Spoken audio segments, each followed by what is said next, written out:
ಯೋಗ್ಯವಾದ ಬೆಲೆಯಲ್ಲಿ, ಯೋಗ್ಯವಾದ ದರದಲ್ಲಿ, ಯೋಗ್ಯವಾದ ಒಂದು ಕ್ವಾಲಿಟಿಯಲ್ಲಿ ಸಿಗ್ತಾ ಇದೆ. ಇವರು ಎಲ್ಲ ಮಾಲೀಕರು, ಜನೌಷಧಿಯ ಮಾಲೀಕರು ಏನು ಮಾಡ್ತಾ ಇದ್ದಾರೆ, ಆ ಔಷಧಿಗಳನ್ನು ಅದನ್ನು ಕೊಡ್ತಾ ಇದ್ದಾರೆ. ದಯವಿಟ್ಟು ಇದನ್ನು ನಮ್ಮ ಸರ್ಕಾರದ ಗಮನಕ್ಕೆ ತಾವು ತಹಶೀಲ್ದಾರ್ ತಾವು ತಂದು ಇದನ್ನು ನಮ್ಮ ಒಟ್ಟು ಇದರಲ್ಲಿ ಎಷ್ಟು ಲಕ್ಷಾಂತರ ನಾವು ಜನ ಜೀವನ ಮಾಡ್ತಾ ಇದ್ದೇವೆ. ಆ ಜೀವನಕ್ಕೆ ಧಕ್ಕೆ ಬರಬಾರ್ದು, ಎಲ್ಲರೂ ಜೀವನ ಮಾಡಬೇಕು. ಇವತ್ತು ಒಂದು ಚಾರ್ಟ್ ಹಾಕಲಿಲ್ಲ ಅಂದರೆ ನಮ್ಗೆ ನೋಟಿಸ್ ಕೊಡ್ತಿದ್ರೆ ಪೊಲೀಸ್ ಕೊಡ್ತಾ ಇದ್ದಾರೆ. ಆಮೇಲೆ ಕೆಲವೊಂದು ಮೆಡಿಸಿನ್ಗಳು ಮಾರೋಕ್ಕೆ ನಾವು ಶೆಡ್ಯೂಲ್ ಹೆಚ್ಚು ಡ್ರಗ್ ಬುಕ್ ಇಟ್ಕೊಂಡು ಮೇಂಟೈನ್ ಮಾಡಬೇಕು. ನಾವು ಇಂತಿಂತ ಇದು ಮಾಡ್ತೀವಿ ಅಂತ. ಆನ್ಲೈನವ್ರಿಗೆ ಯಾವುದೂ ಇಲ್ಲ. ಆಮೇಲೆ ಡಿಲಿವರಿ ಕೊಟ್ಟ ನಾವು ಡಿಲಿವರ್ಡ್ ಅಂತ ಹಾಕಿ ಇಷ್ಟು ಮೆಡಿಸಿನ್ ಕೊಟ್ಟಿದ್ದೀವಿ ಅಂತ ಹಾಕಿ ಡಿಲಿವರ್ಡ್ ಹಾಕಿ ನಾವು ಸ್ಲಿಪ್ ಕೊಡ್ತೀವಿ.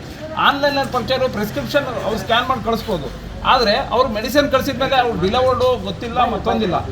ಈಗ ಮ್ಯಾಕ್ಸಿಮಮ್ ಡ್ರಗ್ಸ್ಗಳು ಅಂದರೆ ಈಗ ನಮ್ಮಲ್ಲಿ ಕಾಫ್ ಸಿರಪ್ಗಳು, ನಿದ್ದೆ ಮಾತ್ರೆಗಳು ಇವೆಲ್ಲವೂ ಆನ್ಲೈನಲ್ಲಿ ಆರಾಮಾಗಿ ಸಿಗ್ತಾ ಇದ್ದಾವೆ. ಅದರಿಂದ ಎಷ್ಟೋ ಸರಿ ನಮ್ಮ ಮೆಡಿಕಲ್ ಶಾಪ್ ಮೇಲೆ ಯಾರು ಬರ್ತಾ ಇದೆ, ಇವ್ರು ಯಾರೋ ಬರ್ತಾ ಇದ್ದಾರೆ, ಅವ್ರು ಯಾರೋ ಬರ್ತಾ ಇದ್ದಾರೆ ಅಂತ. ಸೊ ಈ ಥರದ ತೊಂದರೆಗಳು ಭಾಳ ಆಗ್ತಾ ಇದ್ದಾವೆ. ಸೊ ಹಾಗಾಗಿ ಆನ್ಲೈನ್ ವ್ಯಾಪಾರನ ನಿಲ್ಲಿಸಬೇಕು. ಇಲ್ಲ ನಿಲ್ಸೋಕ್ಕಾಗಿಲ್ಲ ಅಂದರೆ ಈ ಶೆಡ್ಯೂಲ್ H1 ಡ್ರಗ್ಸ್ ಏನಿದಾವಲ್ಲ, ನಮಗೆ ಹೆಂಗೆ ರಿಸ್ಟ್ರಿಕ್ಟ್ ಮಾಡ್ಯಾರೋ ಅವ್ರಿಗೂ ರಿಸ್ಟ್ರಿಕ್ಟ್ ಮಾಡ್ರಿ. ಎಲ್ಲ ನನ್ನ ಸಾರ್ವಜನಿಕ ಬಂಧುಗಳೇ, ಈ ಮೆಡಿಕಲ್ ಶಾಪಿನ ಮಾಫಿಯಾ ನಡೀತಾ ಇದೆ ಅಂತಂದರೆ, ಜನೌಷಧಿ ಕೇಂದ್ರಗಳಲ್ಲಿ ನಿಮಗೆ ನರೇಂದ್ರ ಮೋದಿ ಅವರು ಮಾಡಿರುವಂಥ ಔಷಧಿ ಬಿಟ್ಟು ಬೇರೆ ಕೊಡ್ತಾ ಇದ್ದಾರೆ. 20% ಡಿಸ್ಕೌಂಟ್ ಅಂತ ಹೇಳ್ತಾರೆ. ಯಾವುದೇ ಕಾರಣಕ್ಕೂ ನಂಬೇಡಿ. ಯಾಕೆಂದರೆ ಅಪೋಲೋದವರು 20% ಡಿಸ್ಕೌಂಟ್ ಕೊಡ್ತಾರೆ ಅಂತಂದರೆ ಅವ್ರದ್ದೇ ಮ್ಯಾನುಫ್ಯಾಕ್ಚರ್ ಇರುತ್ತೆ. ಹಾಗಾಗಿ ಬೇರೆ ಯಾವುದೇ ಫಾರ್ಮ್ ಅದು ಅವ್ರವ್ರದ್ದೇ ಮ್ಯಾನುಫ್ಯಾಕ್ಚರ್ ಇರುತ್ತೆ. ನೀವು ಚೆಕ್ ಮಾಡಿ, ನೀವು ಮೆಡಿಸಿನ್ ತೊಗೊಂಡಾಗ ಅವ್ರ ಹೆಸರು ಕಂಪ್ನಿ ಹೆಸರು ಇರುತ್ತೆ. ಸನ್ ಫಾರ್ಮಾ ಇರ್ಬೋದು, ಎಥಿಕಲ್ ಕಂಪ್ನಿಯವ್ರದ್ದು ಕೆಲವೊಂದು ಹೆಸರು ಇರೋದಿಲ್ಲ. ಅದಕ್ಕೆ ನಿಮ್ಗೆ 20% ಡಿಸ್ಕೌಂಟ್ ಕೊಡ್ತಾರೆ. ನಿಮ್ಮ ಮೊಬೈಲ್ ನಂಬರ್ ಯಾಕೆ ತೊಗೊಳ್ತಾರೆ ಅವರು ಅಂತಂದರೆ, ನಿಮ್ಮನ್ನ ಕಾಂಟ್ಯಾಕ್ಟ್ ಮಾಡ್ತಾರೆ, ನಮ್ಮ ಹತ್ರ ಆಫರ್ ಇದೆ ಅಂತೇಳಿ. ಆಫರ್ ಯಾಕೆ ಕೊಡ್ತಾರೆ? ಅವತ್ತು ಬಿಸ್ನೆಸ್ ಆಗಲ್ಲ ಅಂತೇಳಿ ಆಫರ್ ಮಾಡ್ತಾರೆ. ಹಾಗಾಗಿ ನಾವೆಲ್ಲರೂ ನಿಮ್ಮನ್ನು ನಂಬ್ಕೊಂಡು ಜೀವನ ಮಾಡ್ತಾ ಇದ್ದೀವಿ, ಕೆಮಿಸ್ಟ್ರಿಗಳು, ನಮ್ಮ ಎಲ್ಲ ವೃತ್ತಿ ಬಾಂಧವರು. ಹಾಗಾಗಿ ಎಲ್ಲರೂ ಕೂಡ ನಮಗೆ ಸಾಂಪ್ರದಾಯಿಕವಾಗಿ ಕಾನೂನಿನ ಪ್ರಕಾರ ನಾವು ಮೆಡಿಕಲ್ ನಡೆಸ್ತಾ ಇದ್ದೀವಿ. ಎಲ್ಲರೂ ಕೂಡ ಸಾರ್ವಜನಿಕರು ನಮಗೆ ಸಹಕಾರ ಕೊಡಿ ಅಂತೇಳಿ ಮನವಿ ಮಾಡ್ಕೊಳ್ತಾ ಇದ್ದೀವಿ. ಇವತ್ತಿನ ಹೋರಾಟ ಏನು ಅಂದರೆ, ಒಂದು ಈ ಫಾರ್ಮಸಿ ಆನ್ಲೈನ್ ವ್ಯವಸ್ಥೆ ಒಳಗೆ ಏನಾಗ್ತಾ ಇದೆ ಅಂದರೆ, ಆನ್ಲೈನ್ ವ್ಯವಸ್ಥೆ ಒಳಗೆ ಡ್ರಗ್ಸ್ ಬರ್ತಾ ಇದೆ. ಪ್ರಿಸ್ಕ್ರಿಪ್ಷನ್ನು ಅಪ್ಲೋಡ್ ಆಗುತ್ತೆ. ಪ್ರಿಸ್ಕ್ರಿಪ್ಷನ್ ಅಪ್ಲೋಡು ಅದು ಒರಿಜಿನಲ್ಲು ಡೂಪ್ಲಿಕೇಟು ಅಂತ ಗೊತ್ತಿರಲ್ಲ. ಒಂದು ಯಾವ ಡಾಕ್ಟ್ರು ಬರ್ದಿರೋ ಅಂತ ಗೊತ್ತಿರಲ್ಲ. ಆಮೇಲೆ ಅದು ಮೆಡಿಸಿನ್ ಬರುತ್ತಾ ಇರುತ್ತೆ. ಆ ಮೆಡಿಸಿನ್ ಏನು ಬರ್ದಾರೆ ಅಂತ ಯಾವುದಾದ್ರೂ ಬರ್ತಾ ಇರುತ್ತೆ. ಇನ್ನೊಂದು ಏನಾಗ್ತಾ ಇದೆ ಅಂದರೆ, ನಾವು ಇವತ್ತು ಏನು ಯೋಚನೆ ಮಾಡಬೇಕು ಅಂದರೆ, ಒಂದು ಕ್ಯಾಪ್ಸೂಲ್, ಈಗ ಲೋಪ್ರಾಮೈಡ್ ಕ್ಯಾಪ್ಸೂಲ್ ಇರುತ್ತೆ.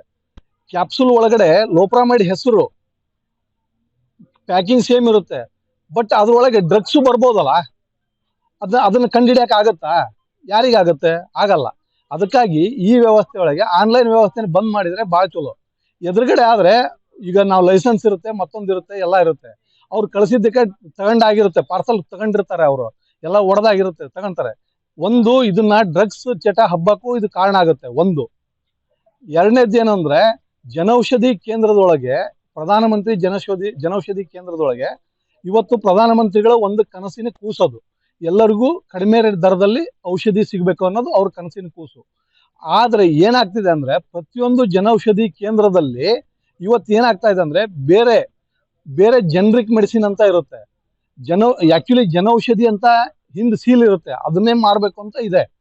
ಏನಾಗಿದೆ ಅಂದರೆ, ಅದು ಒಂದು ಪ್ರಧಾನಮಂತ್ರಿ ಅವ್ರ ಕನಸಿನ ಕೂಸು, PMJY. ಇದರಲ್ಲಿ ಏನಾಗಿದೆ ಅಂದರೆ, ಬೇರೆ ಅದರಲ್ಲಿ ಲಾಭ ಅಂಶದ ಕಡಿಮೆ ಇರೋದಕ್ಕೆ ಜನೌಷಧಿ ಕೇಂದ್ರದೊಳಗಡೆ ಇವತ್ತು ಆ ಮಾಲೀಕರು ಎಲ್ಲ ಜನರಿಕ್ ಔಷಧಿಯನ್ನ ಇದೇ ಜನೌಷಧಿ ಅಂತ ಮಾರ್ತಾ ಇದ್ದಾರೆ. ಇದು ಸರ್ಕಾರಕ್ಕೆ ಗೊತ್ತಾಗ್ತಾ ಇದೆಯೋ ಅಥವಾ ಗೊತ್ತಾಗಿನೂ ಸುಮ್ಮನಿದಾರೋ ಗೊತ್ತಿಲ್ಲ. ಕಾನೂನು ಬಾಹಿರವಾಗಿ ಮಾರ್ತಾ ಇದ್ದಾರೆ ಅವರು. ಇದನ್ನ ನಿಲ್ಲಿಸ್ಬೇಕು.